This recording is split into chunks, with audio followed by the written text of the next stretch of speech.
ano po, ng mga charity vloggers dito sa Pilipinas, di ba? Charity vloggers na ano po, talagang purely charity ang ginagawa, di ba? Kasi maganda, di ba? It's really a privilege po sa iyo, opportunity na po na ma-meet niyo po sila, na makita niyo po, di ba? Malaman niyo po yung mga ways, di ba? Mga paraan paano sila magpa-vlog, techniques, strategies, tips, advices, di ba? Ganun po. Kaya hopefully po na ano po, ma-meet namin si Sir Paul. Si Sir Paul. Malawak pa naman pati yung yung Mindanao, di ba? Actually, naman po, nagre-reply naman siya sa mga chat ko po. Kasi nagtatanong ako sa kanya kung ano yung ginagamit nila na anong ginagamit nila na internet, no? Habang nasa bundok sila, ang bilis maka-upload, makapag-live. Nag-reply po siya sa akin, no? Yung una, yung admin po niya sa kanyang FB page. Tapos kalaunan po nag-chat po siya, nag-reply po. At sinabi niya si Sir Paul ito. Sabi niya, ito yung ginamit namin na device, na internet, yung Starlink, no? Yung Starlink, guys. May kamahalan nga lang daw, ng 30K ang pinakamababa. Pero maganda kung mag-invest tayo ng magandang signal, di ba? Mag-invest tayo ng magandang gadgets.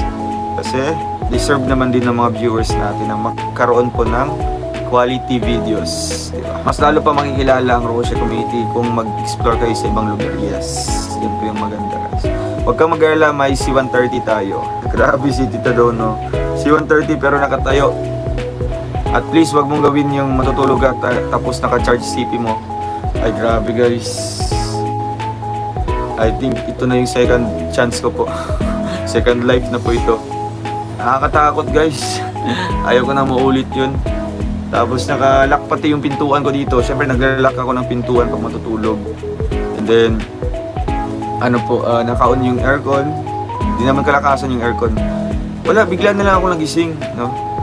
Bigla na lang ako nagising na may mga umuusok na po, guys. Grabe. Ito po, ako po yung magsasabi na po sa inyo na wag po kayong mag-charge po ng overnight.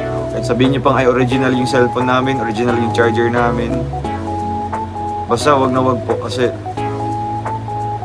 ang hirap, no? Damay pa siguro yung mga katabing na bahay dito. Wag naman sana, no? Kaya ayun, nagising po ako, no? Alas 4, alas 5 na yata yun. Nagising po ako, guys, at ang baho, grabing baho, guys, no? Grabing baho talaga. Alam niyo yung plastic po na sinunog. Kasi syempre naka pass ID, yan. Yung usok niya, dito lang yan nagsi-circulate sa loob, no? So ako po natutulog dito. Dito yung ulo ko sa kaliwa. Tapos yung yung sunog po na cellphone nasa paanan ko po, nasa paanan. Ang nangyari po, ako tinakaon ng AC at di ka na, oo nga po, malaking bagay din po, guys, yung aircon.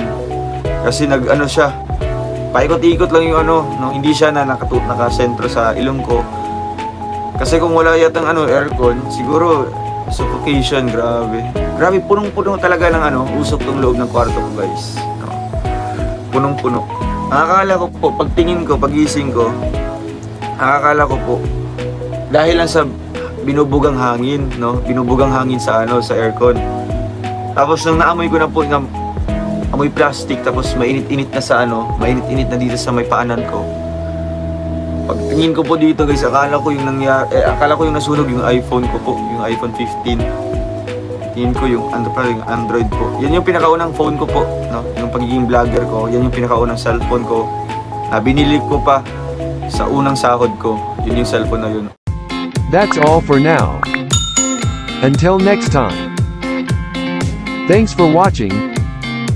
And don't forget to like, subscribe, and share.